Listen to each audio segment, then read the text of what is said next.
Farmers in Haveri district, Karnataka have announced a major protest on December 8th, planning to block the national highway near Motabenno. Their demand is minimum support price, 3,000 per quintal for maize, citing rising input costs and poor procurement rates. The agitation has already seen rallies, dharnas and marches across the district, with farmer unions and groups like Haizori Sene leading the movement. Leaders accuse both state and central governments of neglecting farmers' plight, warning that continued indifference will intensify unrest.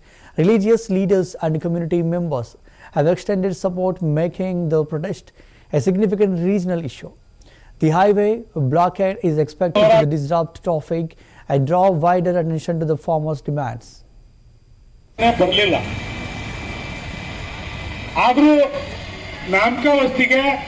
ನಾವು ಪ್ರತಿಭಟನೆ ಕುಂದಿರ್ತೇವೆ ಅಂದ ತಕ್ಷಣ ನಾವು ಆಲ 2400 ಖರೀದಿ ಮಾಡ್ತೇವೆ ಅಂತ ಹೇಳಿಕೆ ಕೊಟ್ಟರು. 2400 ಎಂಎಸ್ಪಿ ರೇಟ್ ಸರ್ಕಾರಕ್ಕೆ ಎಚ್ಚರಿಕೆ ಕೊಡ್ತಾ ಇದ್ದೀವಿ. ಹಾವೇರಿ ಜಿಲ್ಲೆಯಲ್ಲಿ ಡಿಸಿ ಕಚೇರಿ ಮುಂದೆ ರಾತ್ರಿ 8 ದಿನ ನಾವು ಪ್ರತಿಭಟನೆ ಮಾಡಿದ್ವಿ. ಹಂಗ ನಾಮಕೋಷ್ಠಿ ಉಸ್ತುವಾರಿ ಮಂತ್ರಿ ಡಿಸಿ ಮಾಜಿ ಮುಖ್ಯಮಂತ್ರಿ ಬೊಮ್ಮಾಯಿ ಸಾಹೇಬ್ರವ್ರು ಬಂದ್ರೆ ನಾಮಕೋಷ್ಠಿ ಆತು. ಅದು ನಾವು ಇಷ್ಟು ಹೋರಾಟಕ್ಕೆ ಮಾಡಿದ್ದಕ್ಕೆ ಒಬ್ಬ ರೈತರಿಗೆ 5 ಕ್ವಿಂಟಲ್ ತಗೋತೇವೆ ಅಂತೇಳಿ ಆದೇಶ ಮಾಡ್ಯಾನ ಸಿದ್ದರಾಮಯ್ಯ ಸರ್ಕಾರ 5 ಕ್ವಿಂಟಲ್. ಆ ಸಿದ್ದರಾಮಯ್ಯ ಆದೇಶ ಮಾಡಿದ್ದು ಏನು ಕಾಪಿ ಇತ್ತಲ್ಲ, ಇವತ್ತು ಸುಟ್ಟು ಹಾಕಿದ್ವಿ. ಅದಕ್ಕೆ ನಮ್ಗೆ ವಿರೋಧ ಐತಿ. ಪ್ರತಿಯೊಬ್ಬ ರೈತರು 20 ಕ್ವಿಂಟಲ್ ತಗೋಬೇಕು. ಅದು ಎಲ್ಲಿ 5 ಕ್ವಿಂಟಲ್ ಎಲ್ಲಿ ತಗೊಂತಾನ? ಗುತ್ತಲ್ ಕಡೆ ಹೋಗ್ಬೇಕಂತ ನಾವು ಶಿಗ್ಗಾಂವ್ ಸವಣೂರು. ಅದಕ್ಕೆ ಎಲ್ಲ ರೈತರಿಗೆ ವಿನಂತಿ ಮಾಡ್ತೀನಿ, 8ನೇ ತಾರೀಕಿಗೆ ಹೆದ್ದಾರಿ ಮೊಟ್ಟೆಬಣ್ಣೂರು ಹೆದ್ದಾರಿಗೆ ಕರೆ ಕೊಟ್ಟೈತಿ ರೈತ ಸಂಘ.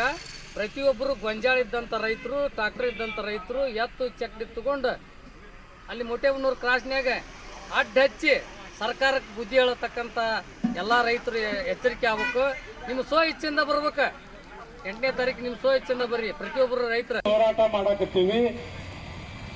ಸರ್ಕಾರದಿಂದ ಯಾವುದೇ ಸ್ಪಂದನೆ ಬರಲಿಲ್ಲ.